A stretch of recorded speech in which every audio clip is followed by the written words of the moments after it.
Hi, this is Dr. Randy Bach. Today's December 2021, and this is our, I don't know, 300th. It's actually probably around our 55th um, coronavirus conversation videocast weekly. And I'm very pleased to be in your living room, iPad, cell phone, in front of you, being able to discuss some of the issues of today. I hope they all seem rather absurd and outdated very shortly. But this is the longest 15 days to slow the spread anyone's ever seen. It's more than 15 months. Maybe it'll be 15 years. I have no idea. But there have been some changes, and people have to have their own sense and sensibility, to quote Jane Austen, about what to do and how to do it. We were blessed to have a wonderful Thanksgiving. We had, I think, 15 or 16 people with us. And we have a ritual. We go around the table before dinner with food there of what each of us has been thankful for or is thankful for. And a few of the older members of our party wept. And this is not necessarily unusual per se, because people get emotional when they are speaking in front of people and speaking on a topic that touches them and how they see their lives.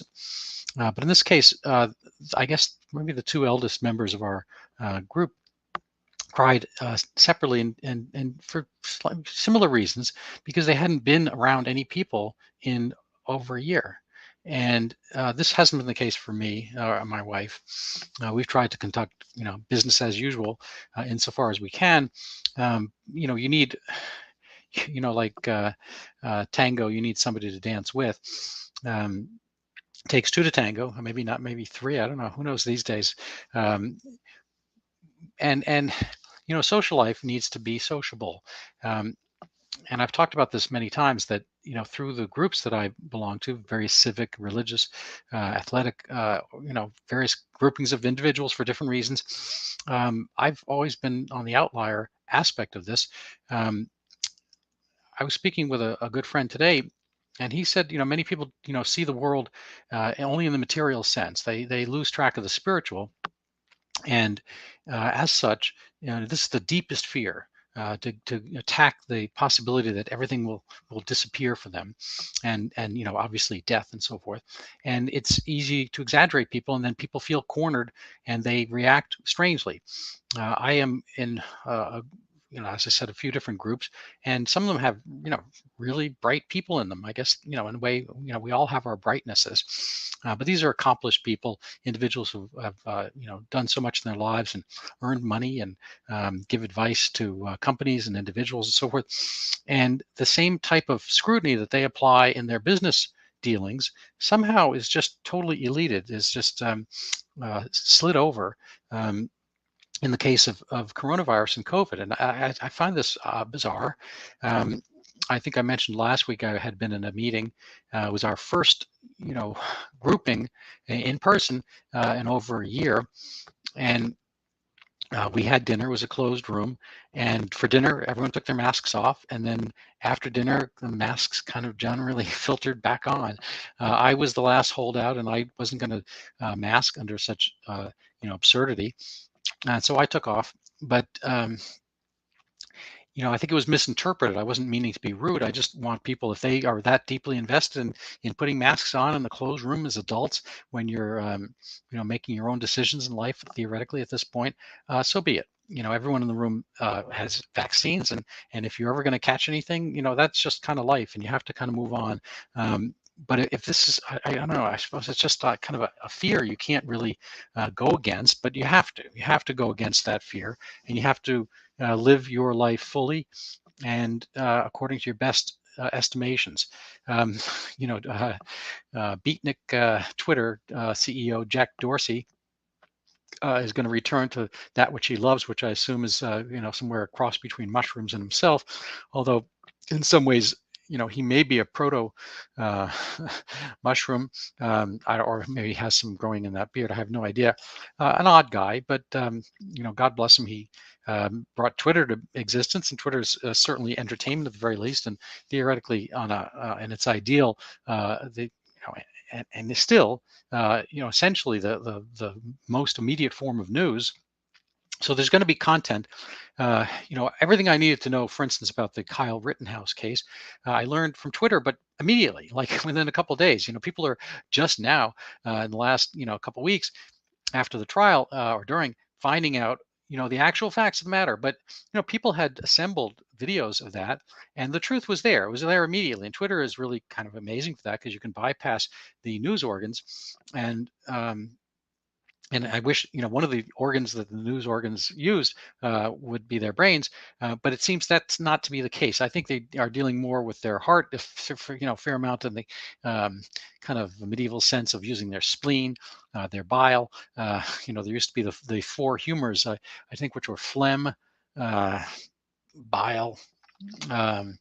Kind of not up on my mysticism or previous versions of science, but that was frankly considered science for a good length of time, even amongst physicians, which of those were most operative for you. And people could divine personalities. There's also, I guess, in the Ulysses Grant era, they were doing what was the thing called, where they feel your scalp and they divine your future, your personality, and so forth. There have been a lot of vagaries of how we measure things and how we think we are so sure of what we are so sure about. But anyway, getting back to Twitter, the new CEO, I think his name is Padrag Agarwal or something like that. He, everyone goes for his past tweets and so forth, and they're kind of do gotcha stuff. And I think he's probably, essentially, dealing and thinking in terms of race, which is somewhat what the left's, deal is these days. They decry racism, but they only think in racial terms all the time. But more concerning was what he thinks the platform should be. It should not be, strict application or finding of truth. Rather, it should worry about hurting people's sensibilities and not upsetting kind of the apple cart of what people are peddling at any given moment. And basically, I mean, in short, that would be he prefers narrative over truth. And this is a standard mechanism of propaganda through the I say millennia, decades, through humans. I mean, I think, I'm always amazed that we can do so many things, as animals that other animals can't do. But, we still have our tendencies, and we still have our thoughts, our sense, our prejudice, and whatnot. So he doesn't want to upset those. He doesn't want to work outside whatever the group think is. And that's a problem. That's always been a problem for me. For the mask thing, I was, speaking with my good friend, and he's kind of willing to, work on the mask a little bit and try to make the mask less comfortable, less uncomfortable. I'm not going to wear it. I just think this is absurd. I think so. People have to, do the emperor's new clothes. You have to be the child, and point out the realities of the situation, no matter what everyone else is thinking. So this is really incumbent upon you, my listener, in order to make your decisions. Now, I'm going to try to help you make those decisions, because that's what I'm in the business of doing here. And fortunately, like Twitter in its best aspects, the internet in its best aspects, and friends and so forth are able to provide data for us. I'm going to go through Dr. Jessica Rose's slides, and I was fortunate enough to hear her speak on Tuesday. And I'm going to not do it as well as she, but that's life. She's not here. I invited her on the show, and maybe she'll come at some later date. But I'm going to go through some of her slides briefly. I think these are things we've gone over many times before, but it's nice to take a look and see somebody else's point of view about this. And I also do apologize. I'm going to be rather brief tonight, because we are headed to a Hanukkah celebration elsewhere. And so what do we have here? If you care about the future, do not mass vaccinate the children. This is an immunological perspective. So this is Geert van den Bosche, who's, I believe, a Belgian PhD, DVM. Never mass vaccinate a population with a non-sterilizing product across all age groups during a pandemic. Now, that doesn't, flow off the tongue like to be or not to be or something like that. But what he means here is, we do influenza shots, but we do it not during active times. It's tricky to vaccinate during a pandemic unless that vaccine is perfect. What he means by non-sterilizing. So if it's not a perfect product, you should retain the natural immunity aspects of the people who don't get that ill, in this case, children. So children are doing just fine. They don't need to be altered. So he points out these three parts here, and which we'll go over in the slides.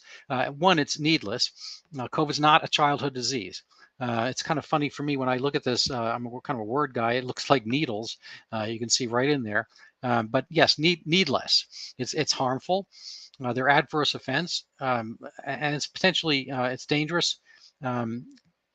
There's potential for driving variants of concern.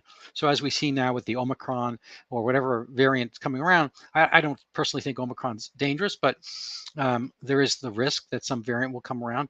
There's no reason to be chancing this when there's no purpose and you're not fixing a problem. You're only potentially making things worse because the kids are already okay.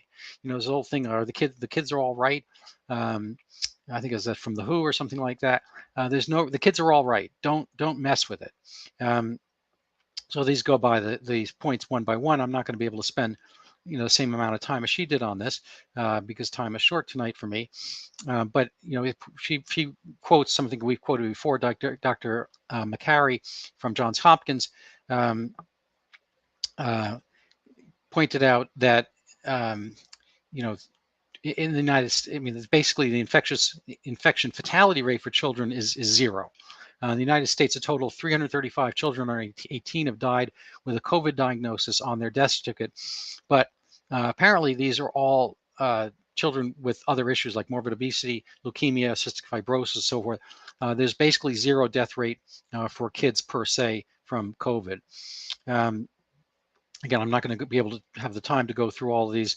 The second point here is harmful. There's obviously there can't be any long-term data for a vaccine that hasn't been around for a long term. And kids have, potentially 90 years, 80 years of long-term ahead of them. My 90-year-old mother-in-law in the basement, she wants every booster that comes down the pike, and God bless her, have them. She doesn't have a long-term about which to worry. And so if there are long-term issues, this is a problem. The VAERS is not a perfect thing. This is the Vaccine Adverse Event Reporting System, part of the CDC. These are previous years' vaccines, all of the vaccines combined. This is the COVID reports. That doesn't mean every one of these reports is valid. I want to make a disclaimer there. These are the VAERS reported deaths per year. All vaccines combined, zero, about 10,000 in 2021. So again, that doesn't mean that every death was from the vaccine, because old people can get vaccinated and so forth. But it likely is 20 to 30 times more dangerous than the influenza vaccine. How do I get that? That's from some other studies. I'm not going to be able to pull up a reference right this second. But the data looks to show that there is danger. This is talking about dangers of injecting children. And the probably the best studied one is boys more than girls getting myocarditis. Myocarditis is potentially fatal. I think the fatality rate is about 30-40% 5 years out. And so this is, you're 15 years old, if you have a 30-40% chance with the myocarditis of dying within 5 years, that's a horrible tragedy. And myocarditis is a rare problem in other events. I mean, otherwise, without the vaccine. There is some risk from myocarditis with the COVID virus itself, but most kids at this point have probably been exposed to the virus. If they didn't get myocarditis from that, why would you give it to them, or even the risk of it with the vaccine? The rate is low. It's about 1 in 20,000 kids, but why do this? Because the rate of death or infirmity from COVID is really, close to zero for kids. Why add this additional risk when they've already had the virus most likely anyway?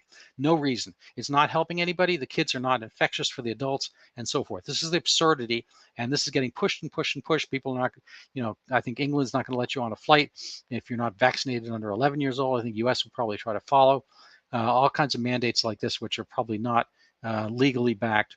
There are some, public health rights, I guess, for the government to push, but you have to, pick and choose your problem. And this is not a problem for kids. This is not a problem for kids. This, COVID is not fatal for kids. So dangerous, potential of driving variants of concern.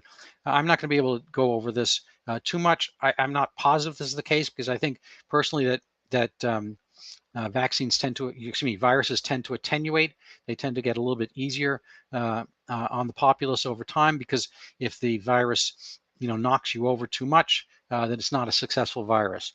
I'm going to maybe just touch on a few other things. I'm going to go over some slides that I kind of made myself. These are not in perfect order, a little bit haphazard this week, short week, very busy with other things. But I'm going to maybe just zip through these, and then one or two studies afterwards. So let's add these things. Thanksgiving COVID bouncers. This is Axios, is a I guess they are political commentary and news page, I think centered in Washington. I think they lean left. They sometimes have some good stuff on it, but they suggested, I'm not sure who amongst the organization, having bouncers at the doors to block family members that don't provide a negative test from attending Thanksgiving. And so they wanted you to have basically your pre-meeting zone in the garage, and you go over, validate people before they come in. Great. That's going to be your family. Wonderful.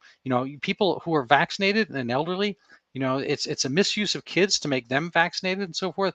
And it's a misuse of the data and the science to think that you are going to, have any extra benefit to your vaccination by having everybody else vaccinated. Actually, I noticed this Thanksgiving looks like Sarah Jessica Parker, Claire Danes, and is that one of the Wilson brothers, and Diane Keaton. Well, I hope they're all vaccinated. So this is Michael Knowles pointing out up here in the upper left, spoiler alert, there's always going to be another variant, you betcha. And there's some answers here. If you pause this, you can look through some of the quotes in either agreement or opposition. I'll leave it there. So the South African Medical Association says Omicron variant causes mild disease. This was corroborated by one of the doctor in South Africa, one of the physicians or scientists who was noticing this first. Basically, the fact that we have such incredible genetic and scientific laboratory testing allows us to notice these variants. Just think back, if we did this for like the common cold or flu season or whatever, we'd be going nuts, decades ago. Fortunately, our science is great, but fortunately, our science wasn't there, at least for most of my lifetime, to make people go crazy to this extent over changes that may not have any essential difference or rationale for concern. Notably, Martin Kulldorff is at Harvard, a PhD, I believe data scientist, infectious disease expert. He pointed out what everyone's been pointing out, that if you look at the Greek alphabet, and there's alpha, beta, gamma, we were at the Delta variant not that long. I don't know, we seem to have skipped a lot of letters. Maybe there are some other ones out and about, not of great import yet, but clearly we skipped over nu and chi, which is Xi's. The way the Greeks pronounced it was chi, I guess, and the way the fraternities do. They skipped over nu because it sounds like NEW, new, and they skipped over chi because the same letters are the way we spell Xi, President Xi of China. So they didn't want to, bring in the China thing again, because we can't call it Wuhan virus, as we used to call the Hong Kong flu or Shanghai flu or whatever. The place of origin, this is technically the Wuhan coronavirus, but we have to call it something else, and we can't call this variant Xi or Kai because of any pointing at China. This is a little different take. Omicron is an anagram for moronic. Just leave it right there. Things that are going on, I guess I cut this off a little bit. Austria and Australia, they have actually the same root word. Austro means Western, maybe it's Eastern. Austro in Latin, Austria and Australia are both doing crazy things. Australia has basically camps, quarantine camps, which I gather are being discussed even here in the United States. for people who travel and are, possibly going to be Omicron exposed. Austria is back in lockdown despite protests. There's a lot of stuff worse going on in other places. This is COVID protesters in Brussels, which is not in Austria. But Austria has returned to a full national lockdown as protests against these new, restrictions. So, things are actually looking worse in other places, as bad as they are here. I think we've been saved by federalism and by the ability to have states do things individually. We've had a lot more experimentation within our country than they have theoretically across Europe, with the exception of Sweden and UK early on, which UK switched once Boris got the infection. So this is somewhat corroboration of the myocarditis aspect. This is this is clinical research in cardiology, published last week. Ambulatory cardiology consultation for suspected myocarditis after COVID-19 vaccination. The numbers are going up. This is, I guess, from Germany. A few other slides here. This I touch on briefly. People are talking about whether the vaccine, protects people or not. And what percentage of people are showing up at the ER and whatnot, vaccinated or not vaccinated. I kind of don't really like spending time on this too much. I think it's a mistake in looking at it. And I titled this podcast, the case of beer, the case of TB, the case for coronavirus and so forth. Misinterpreting what a case is part of the problem here. I think we need to focus on hospitalizations and deaths. Moreover, if you're going to look at those, you have to do it against baseline population.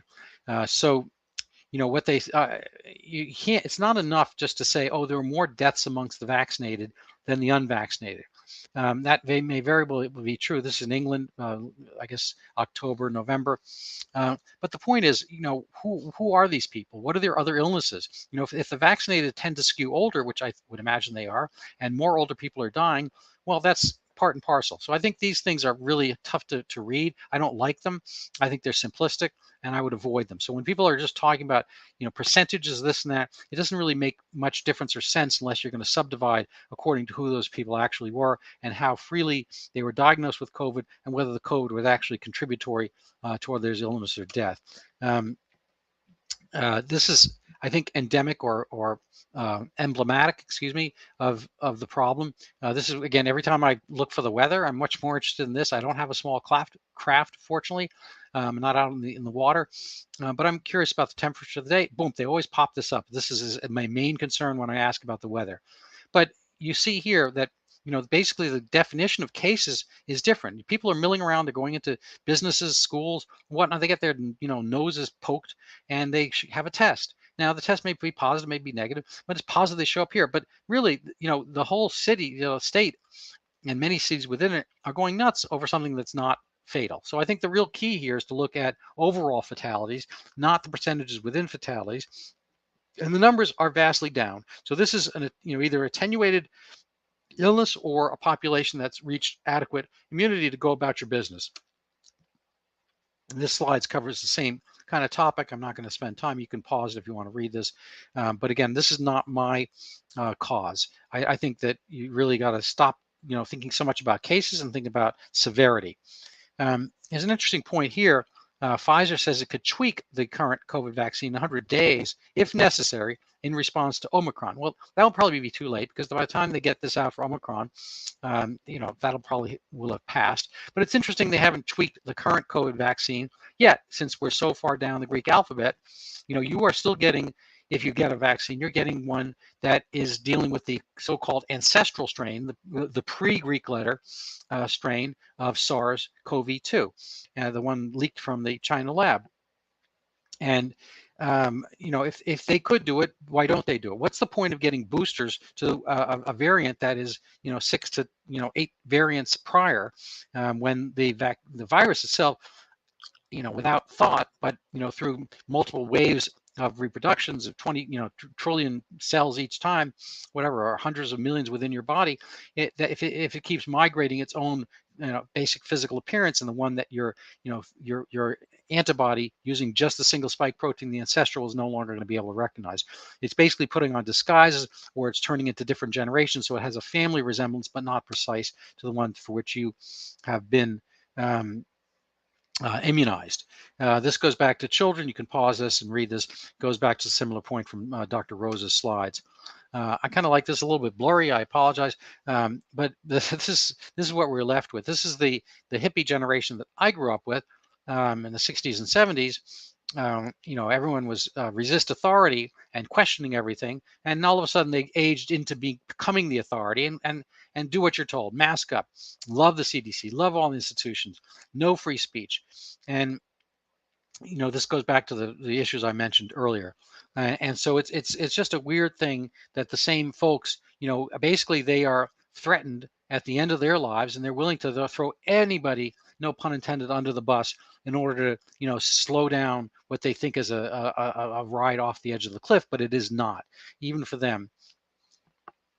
These are just some little random things I've picked up. This is not a joke. Mr. Biden's wearing a mask and he coughs during the interview and he takes the mask off to cough. I mean, this is the guy who's going to save us from the virus. I mean, really? The level of comprehension, even if their own absurdities, points out. I mean, this guy doesn't have much of a level of comprehension for very much these days, most likely. Apparently, wrongly counted, or his wife did, the number of grandkids he has, or that was probably purposeful. Anyway, this is just, it's crazy. These are some older tweets. Trump has rolled back progress. He's going to strengthen global health security. We need leadership that builds public trust, focuses on real threats, and mobilize the world to stop outbreaks before they reach our shores. Well, it's just a little ironic because, Omicron's reaching our shores despite all these best efforts. Virus gonna virus. The virus is going to do its thing. And we had, the bulwark of a natural immunity amongst our children and young people, and we kept them indoors for a year, more than a year. This is, not helpful. Similarly, since Twitter, God bless it, does have a memory. This is from a year ago. A wall will not stop. This is when Trump was running. Wall will not stop the coronavirus. Banning travel, that's not going to stop it. And what did he do? Last week he banned travel. This one's a little bit off color. Either you let me stick it in you or you're fired. That's what I used to say. This is Harvey Weinstein, I gather. These mandates, I don't really like keeping this picture up, but these mandates, were put up illegally. The ones about, having employers, have to do kind of the government's bidding to make sure everyone's vaccinated. Those are likely unconstitutional. But the deal is that, they're in long enough, and then you're going to wind up doing it anyway, and so be it. So this one, a slide I liked. Some people wouldn't know tyranny if it covered their faces, locked them in their homes. Biggest wealth transfer, censored them, made them show papers, and forced them to medicate or they lose their job. You got to, be out there doing the stuff that you need to do. It's not enough just to placate. I was, in conversation today. My friend said, they are so desperate and they're so worried, and so forth. There's no sense. Just, kind of do what they say and so forth, and figure out ways to tweak around the edges. I think this has to be confronted, and whether Twitter or the narrative wants that to happen, that's their problem. You have to kind of be you and point out the absurdities of this. And this is my. I'm old enough to remember him, meeting him in person. Marcus Cicero. The closer the collapse of an empire, the crazier its laws. We have to not be that, and we have to, we kind of have to be the change that we want to see in the world. To quote one Mr. Obama, I guess. I'm just going to very briefly go over some of the quickies here, and you can take a look at these if you want links. I can probably share them with you later. And let's see which ones. Well, maybe I'll start with. Oh, I disappeared. Did I disappear? I apologize. I'm going to start with Igor Chudov. Lancet letter demolishes vaccination. This is from earlier the last few days, I think late November. He's pointing out this letter to the Lancet. My computer's a little bit slow, I apologize. So let's come back to this. An amazing Lancet letter. The epidemiologic relevance of the COVID-19 vaccinated population is increasing. I'm not going to get into the details of this, but the interesting part, which I think he points out, was that it was allowed to be published by the Lancet at all. The Lancet, to its vast and eternal discredit, was publishing false information and pulling down things like Twitter, pulling down things that were true, but went against the narrative. You can look this up regarding, I believe, ivermectin, and there were various other aspects regarding the COVID where the narrative is more important than anything else. Just as a sidelight, I'm working on a book, my Zika book, and it's finished, and I'm getting it published. And I was going to be working on a graphic novel version or a comic book version, because a lot of people are, the audience that I really want to know about the absence of Zika and the kind of poor underpinning of the Zika microcephaly theory are not necessarily going to be able to, finish and polish off my book. And so I wanted kind of a more man of the street or woman of the street version. And I was talking with an artist, a cartoonist, author, children's book writer, and once she heard that my book might, cast doubt on science or scientists, even though they're wrong, that made her nervous. She's young, she's at like 25 or so, and she has zero risk for COVID. We started to talk a little bit, like she's like, she was really horrified. And I said, well, has COVID affected, anybody in your cohort, anybody young, 20s, whatever, that you've been to school with or whatever? She's like, no.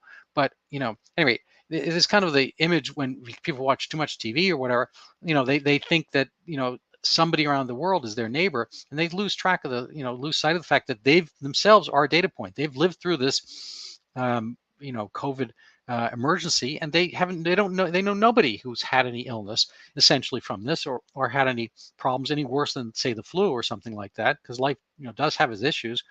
But basically she was done with me. And mind you, a young lady who's seemingly desperate for work, and she's out there looking for work, and she was very interested for a long time about the payment aspect and whatnot we talked about. But as soon as that it was not going to be working towards a narrative she thought was important, boom, she was done. This happened as well a couple of years ago when I was actually doing the Zika early work, and I had a kind of a researcher helping me, and she did the same thing. She's in New Zealand, and very competent gal. I liked her, but she didn't want to do anything that was going to interfere with the narrative. So that's really the take-home message. You have to interfere with the narrative if the narrative is going to do wrong by you, and we're going to go from there. So just in closing, anybody who says anything about vaccines that's not positive is an anti-vaxxer. I think the term's absurd. I don't like that. I think that is part of the propaganda narrative to kind of discount people and keep the narrative whole and not look at the truth. The truth is, first of all, on a personal basis, I've taken dozens of vaccines myself. I take the flu shot every single year for decades. I think they're awesome, but there's a mistake to think they are perfect. They're not perfect. It's like wearing a raincoat. Going out in the rain, you will get less wet than if you didn't wear one. You will not stay completely dry. Ditto with vaccines. They are imperfect vehicles, but there's some protection.